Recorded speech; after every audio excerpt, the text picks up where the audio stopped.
Look into the mirror. What do you see? The roles you play. The son, the daughter, the professional, the responsible one, the strong one, the parent, the partner. A collection of masks polished by expectation, but behind the eyes. A question. A silent, persistent hum. A feeling that you are acting. That this solid person the world sees is, in truth, a constellation of fragments. Held together by habit and fear. We crave a manual, a map for the soul. We turn to stoicism to master our emotions. To Eastern philosophy to find peace. To self-development to optimize our lives. We are searching for a solid ground to stand on. But what if the ground itself is an illusion?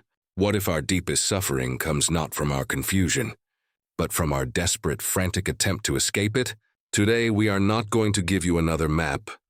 We are going to talk about the courage to get lost, to embrace the beautiful, terrifying truth of your own existence. This is a journey into the philosophy of a woman who dared to stare into the ambiguity of being human, and in doing so, reinvented the very idea of freedom. Her name was Simone de Beauvoir. We live in an age of overwhelming certainty. Algorithms tell us what to buy, who to love, what to think. We are offered 10-step plans to happiness, 5-point guides to success. We are taught to seek clarity, resolution, a final answer. And yet, the internal world remains a storm. We lie awake at night, the mind a theater of worries. We feel the weight of choices, what career to choose, who to become, how to live a meaningful life in a world that often feels meaningless. We feel the pressure to be something, to be solid, defined, complete. This is the tyranny of the solid ground. We build fortresses of identity. I am a Stoic, we say, and then berate ourselves for feeling fear. I am a spiritual person, we claim, and then feel like a fraud when anger arises. I am successful, we project, while a quiet voice whispers, imposter. We are like architects on the shore, building elaborate sand castles of the self. We define ourselves by our job titles, our relationships, our beliefs, our possessions. We pour all our energy into making these structures permanent, beautiful, and defensible, and we live in terror of the tide, because the tide will come. Failure, loss, criticism, change, the simple, relentless passage of time. These are the waves that crash against our walls, and when they do, we don't just lose a wall. We feel we are losing ourselves. The very foundation of who we are crumbles. This is the root of anxiety, of despair. It's not the event itself. It's the shattering of the illusion we worked so hard to maintain. The illusion that we are, or ever can be, a finished thing. The Stoics advise us on how to build a more resilient castle, of virtue, of logic. The Buddhists advise us not to build a castle at all, to practice non-attachment. These are profound wisdoms. But Simone de Beauvoir starts from a more radical and perhaps more honest place. She asks us to first and finally admit the truth of our situation. We are not the castle. We are the water. We are fluid, changing, ambiguous. To pretend otherwise is to live in what she called bad faith, mauvaise foi, the refusal to face the terrifying and magnificent truth of our freedom. In 1947, in a world shattered by the absolute certainties of war and genocide, Simone de Beauvoir wrote a book that was not about finding answers, but about learning to live with the questions. She called it The Ethics of Ambiguity. Its opening is a thunderclap of clarity. Man is nothing else but what he makes of himself. But to understand this, we must first understand what she means by ambiguity. A rock is a rock. It is what it is. It has no consciousness, no freedom, no choices. It simply is. Beauvoir calls this the en soi, the in itself, but a human being. A human being is a question.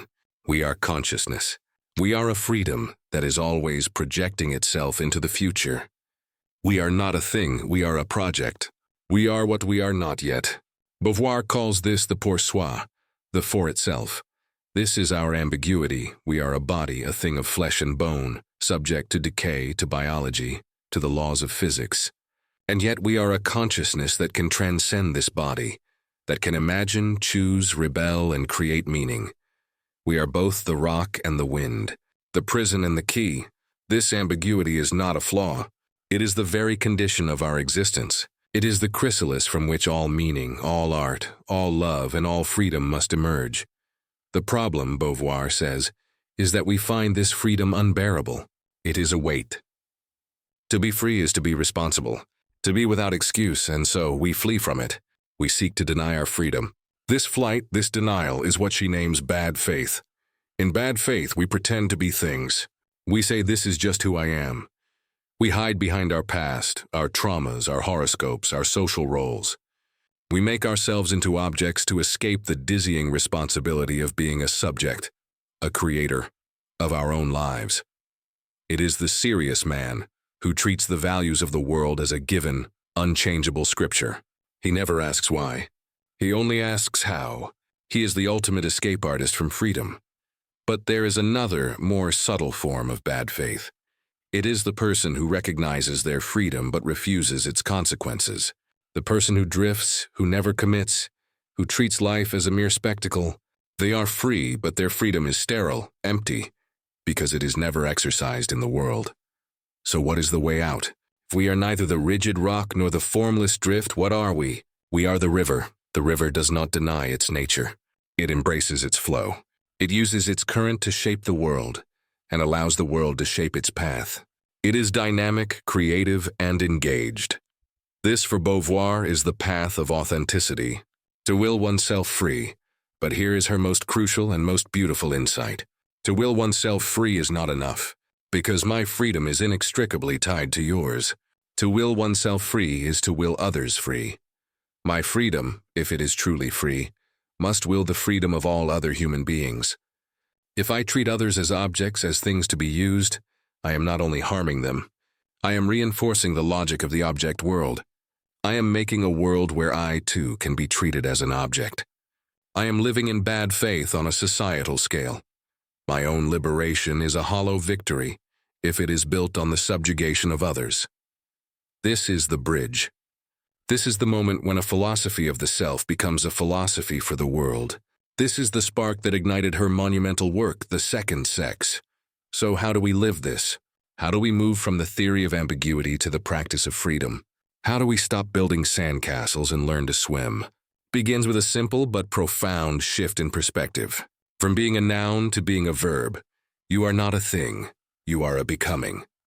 Simone de Beauvoir's most famous sentence, from The Second Sex, is not just about women. It is a key to human existence. One is not born, but rather becomes a woman. She is not talking about biology. She is talking about the thousands of expectations, limitations, social constructions, and learned behaviors that are imposed upon a human being from the moment they are born. A woman is not a predetermined essence. She is a situation she must navigate, a project she must undertake. And so are you. One is not born, but rather becomes a leader. Is not born, but rather becomes a stoic. One is not born, but rather becomes kind or brave or free. You are not a fixed identity. You are a process, a continuous act of creation. Each day you will feel the pull of bad faith. You will feel the urge to solidify. I am bad at public speaking. I am not a creative person. This is just the way things are. Your practice is to gently dissolve these statements. Replace I am with I have sometimes acted as, or I am practicing being, I have sometimes felt nervous when speaking. I am practicing accessing my creativity.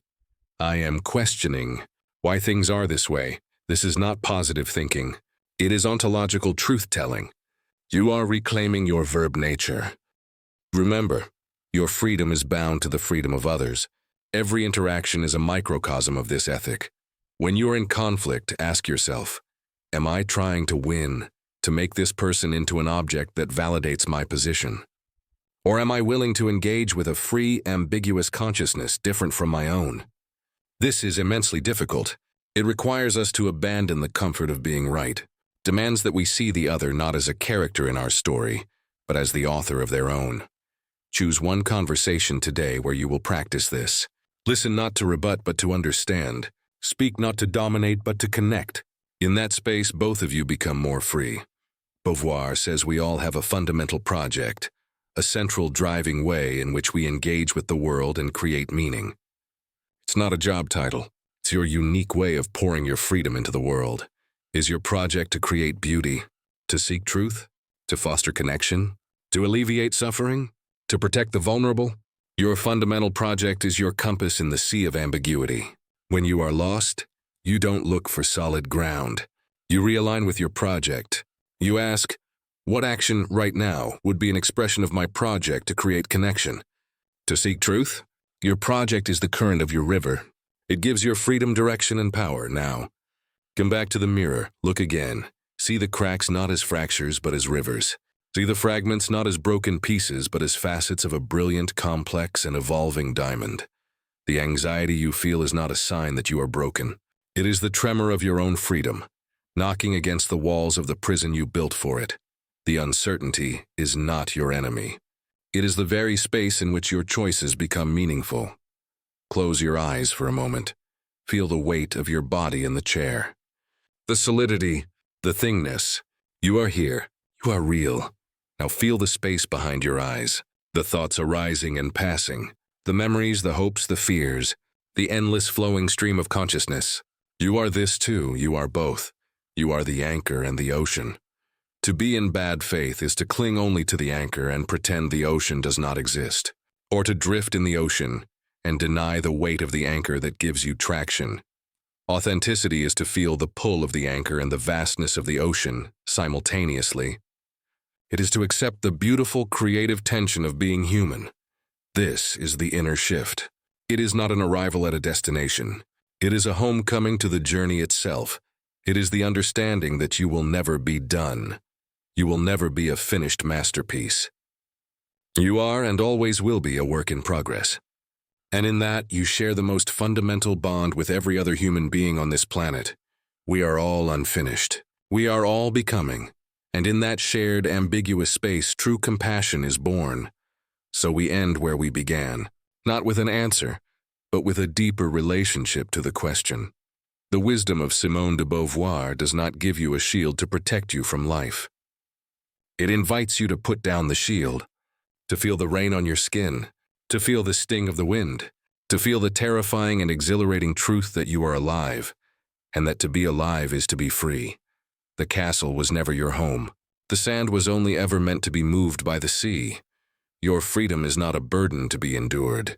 It is a world to be made, and you do not make it alone. You are the river. You are the flow. You are the question that your life is the answer to. So go, become. The most meaningful thing you can do is to embrace your ambiguity, and in doing so, affirm the freedom of all.